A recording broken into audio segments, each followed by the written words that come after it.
दोस्तों, इस क्लास में आपका स्वागत। हम लोग चर्चा कर रहे हैं यूपीपी मैथमेटिक्स के बारे में। अभी तक हम लोगों ने चर्चा किया था यूनिट डिजिट के बारे में। यूनिट डिजिट कंप्लीट होने के बाद हम लोग देख रहे थे डिविजिबिलिटी के पिछली 2 वीडियो में हम लोगों ने देखा 1 से लेकर 10 तक डिविजिबिलिटी के बहुत ही ज़बरदस्त रूल। आज हम देखेंगे उसी श्रृंखला में आगे। उसके पहले हम देखते हैं कल की वीडियो में हम लोगों ने देखा था अगर कोई भी संख्या 7 से कब डिविजिबल होगी। तो हम लोगों ने देखा तो कोई भी संख्या दी जैसे 35, 48 है। जब कोई छोटी संख्या दी होती थी तब हम क्या करते थे इकाई का करते थे 2 गुना। तो 8 का करेंगे 2 गुना तो हो जाएगा 16। उसके बाद जो शेष संख्या जो है 354, इससे क्या करेंगे 16 को हम करेंगे सब्ट्रैक्ट। तो क्या हो जाएगा यहाँ पर 14 हो जाएगा, 8 बचेगी, यहाँ पर 4 में से गया 3 बचेगा और यहाँ हो जाएगा 338। अभी भी बड़ी है तब हम क्या करेंगे, फिर इसको करेंगे हम 2 गुना। 8 को करेंगे 2 गुना तो हो जाएगा 16। और शेष जो संख्या है 33 से इसको हम सब्ट्रैक्ट करेंगे तो कितना बचेगा 17 मिल जाएगा। कितना मिल जाएगा यहाँ पर 13 से 6 निकला, 7 बचा और यहाँ पर 1। तो 17 जो है 7 के टेबल में नहीं आता। तो हम कह सकते थे जाहिर सी बात है ये संख्या 7 से कभी डिविजिबल नहीं होगी। तो जब छोटी संख्या होती थी तो हम लोग देखते थे इकाई का अंक का 2 गुना करते थे, फिर शेष संख्या से घटाते थे। ये तब तक करते जब तक हमें छोटी संख्या ना मिल जाए। अगर बहुत बड़ी संख्या मिल जाती थी तब हम एक साथ 7, 11 और 13 की डिविजिबिलिटी रूल देखे थे। कल क्या देखे थे, अगर कोई भी संख्या है जैसे 241 है, 345 है, तब हम क्या करते थे, तब हम दाहिने साइड से 3 का जोड़ा बनाते थे। उसके बाद बड़ी संख्या से छोटी वाली को सब्ट्रैक्ट करते थे। तो क्या होता था 345 से 241 को सब्ट्रैक्ट किया, 104 आ गए। अब ये अगर 7 से, 11 से और 13 से जिससे भी हो जाए तो हम कहते थे कि ये संख्या दी गई संख्या उस संख्या से डिविजिबल हो जाएगी। जब इसको हम डिविजिबल 7 से करेंगे तो ये 7 से डिविजिबल नहीं होगी। 11 से करेंगे 11 से भी नहीं होगी, लेकिन 13 से ये संख्या हो जाएगी।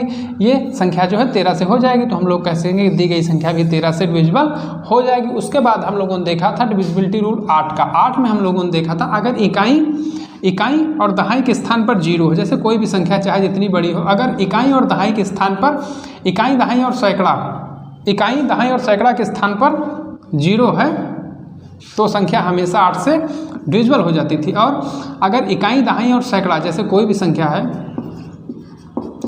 इकाई दहाई सैकड़ा 1/10 के से बनी जो संख्या है वो अगर 8 से डिविजिबल हो जाती थी तो हम कह सकते थे वो दी गई संख्या भी 8 से डिविजिबल हो जाएगी।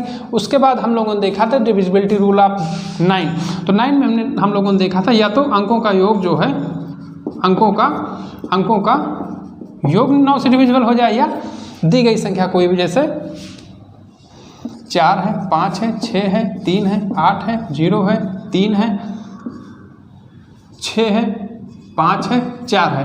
तो हम लोगों ने कल देखा था कि 9 की डिविजिबिलिटी में हम लोगों ने देखा था अगर ये संख्या का योग जो है वो 9 से डिविजिबल हो जाए तो ये दी गई संख्या भी डिविजिबल हो जाती थी। तो यहाँ पर हम देखते इसको ऐड करने पर बहुत ज़्यादा टाइम लगेगा। और दूसरा स्मार्ट तरीका हम लोगों ने देखा था कि जहाँ पर हमें 9 मिल जाए, पेयरिंग में 9 ऐड करने पर 9 मिल जाए, उसको कैंसिल करते जाते थे। ये 4 5 9 6 3 9 8 1 9 6 3 9 5 4 9 तो 0 मिला। तो जाहिर सी बात है संख्या 9 से डिविजिबल हो जाएगी। उसके बाद हम लोगों ने देखा था कोई भी संख्या 10 से कैसे डिविजिबल होगी।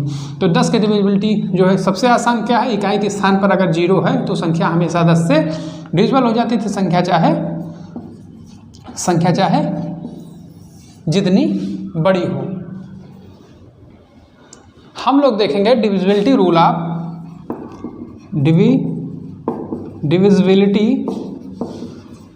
Divisibility of 11। अभी तक हम लोगों ने 1 से 10 तक डिविजिबिलिटी देख ली थी। आज हम देखेंगे डिविजिबिलिटी रूल ऑफ 11। तो 11 की डिविजिबिलिटी में कोई भी संख्या जैसे दी हुई है 345, 692, 316। तो इसमें अगर डिविजिबिलिटी 11 की डिविजिबिलिटी में क्या होता था, सम स्थानों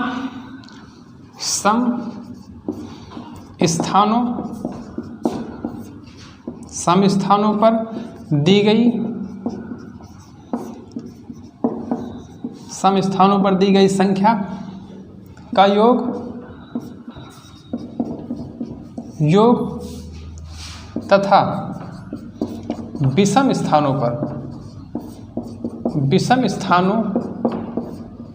पर दी गई संख्या का योग सम स्थानों पर दी गई संख्या का योग तथा विषम स्थानों पर दी गई संख्या का योग सम स्थानों पर दी गई संख्या के योग माइनस विषम स्थानों पर दी गई संख्या का योग। अगर विषम संख्या बड़ी है तो विषम से सम को सब्ट्रैक्ट कर देंगे, जो भी संख्या बड़ी हो जाएगी उससे अगली सब्ट्रैक्ट की जाएगी। तो सम स्थानों पर दी गई संख्या का योग निकालेंगे, उससे माइनस कर देंगे विषम स्थानों पर दी गई संख्या का योग। अगर विषम वाली बड़ी है तो सम वाले को सब्ट्रैक्ट कर देंगे। अब यहाँ पर विषम स्थान 3 और 5 को ऐड करेंगे, 9 को, 3 को, 6 को, तो कितना हो जाएगा 3 + 5 + 9 + 3 + 6 कितना हो जाएगा 5 3 8 9 8 17 3 20 6 26। अब सम स्थान पर देखिए, ये तो विषम स्थान का योग हो गया। आप सम का देखते हैं 4 6 2 1, तो 4 + 6 + 2 + 1 4 6 2 1, तब 6 4 10 2 12 1 13। अब बड़ी वाली से छोटी वाली को हम सब्ट्रैक्ट करेंगे, तो सब्ट्रैक्ट किया तो हमें मिला 13।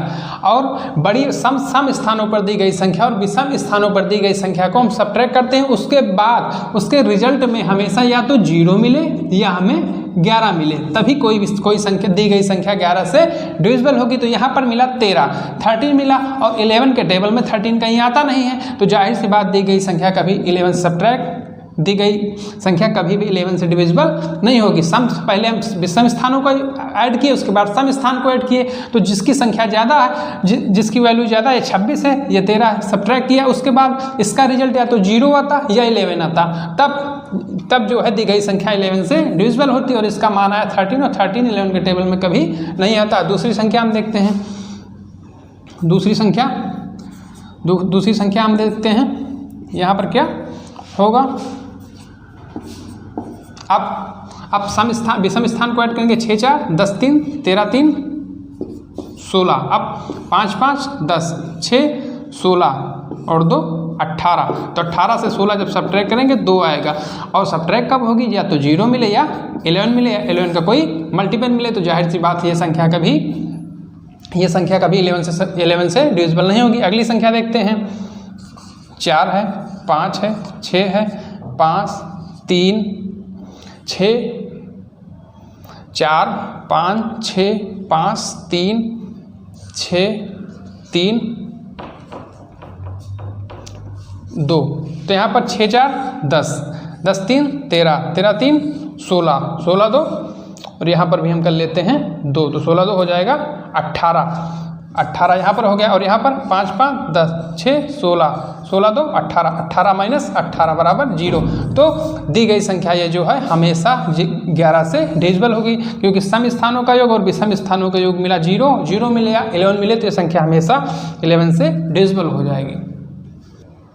अगर कोई भी क्वेश्चन दिया हुआ है कि ये संख्या जो है 9 से विभाजित है तो 2x का मान बताइए, या कोई भी संख्या दिया है कि अगर 11 से विभाजित है तो x का सबसे छोटा मान बताइए, तो हम लोग पढ़ चुके हैं 9 से वही संख्या डिविजिबल होगी जिनके अंकों का योग हमेशा 9 से डिविजिबल होगा। या हम स्मार्ट तरीके से पढ़ चुके हैं कि अगर जहाँ पर 9 मिलता जाए, 9 का पेयर मिलता जाए, उसको हम काटते जाएंगे। तो यहाँ पर हम देख रहे हैं 6 8 7 x 2 9, तो यहाँ पर 9 कैंसिल हो जाएगा, और यहाँ पर 7 2 9 कैंसिल हो जाएगा, तो कितना हो जाएगा 8 6 14 plus x 14 plus x 14 plus x। तो x के स्थान पर हम ऐसी कौन सी संख्या रखें कि हमें 9 मिल जाए, 9 का कोई मल्टीपल मिल जाए। तो जाहिर सी बात है x के स्थान पर जब हम 1 रखेंगे तो 15 मिलेगा, 2 रखेंगे तो 16 मिलेगा, 3 रखेंगे तो 17 मिलेगा, तो x के स्थान पर जब हम 4 रखेंगे तो 18 मिलेगा। और जाहिर सी बात है x के टेबल में 18 आता है, तो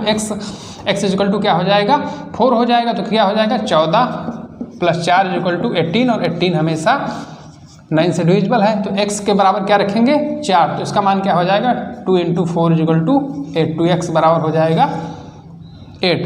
अगर ये वाली संख्या दी हुई है कि ये संख्या जो है 11 से विभाज्य है तो x का सबसे छोटा मान बताइए। तो हम लोग पढ़ चुके हैं 11 से वही संख्या विभाज्य होती 11 से वही संख्या विभाज्य होती जिनके सम स्थानों का योग निकालते, फिर विषम स्थान का योग निकालते, फिर सबट्रैक्ट करते हैं, या तो 0 मिल जाए या 11 मिल जाए या कोई मल्टीपल मिल जाए। तो सबसे छोटा मान पूछा है तो सबसे पहले ऐड करेंगे 9 5 14, 14 8 22 minus 2x plus 7 7 plus x। इसको माइनस करने पर या तो हमें 0 मिल जाए या 11 मिल जाए। तो 0 मिल जाए 11, सबसे पहले हम देखते हैं 22 माइनस 7 इज इक्वल टू 0। सबसे पहले हम देखते हैं 0 रख के देखते हैं, तब क्या होगा 22 minus 7 minus x is equal to 0, या x इज इक्वल टू कितना हो जाएगा, x इज इक्वल टू हो जाएगा 15। अब दूसरे केस में देखते हैं, दूसरे में क्या होगा b इज इक्वल टू हम 11 रख के देखते हैं 22 minus 7 plus x is equal to 11। जब इसको हम सब्ट्रैक्ट करेंगे तो क्या हो जाएगा, जब हम इसको सब्ट्रैक्ट करें तो हमें क्या मिल जाएगा 15 minus x is equal to 11 या x इज इक्वल टू 4। तो इसमें पूछा है कि 11 से विभाज्य हो तो x का सबसे छोटा मान बताइए। तो एक x का मान हमें मिल गया, x बराबर 15, तो एक मान मिल गया x बराबर 4। तो सबसे छोटा मान पूछा तो इसका मान हो जाएगा x इज इक्वल टू 4।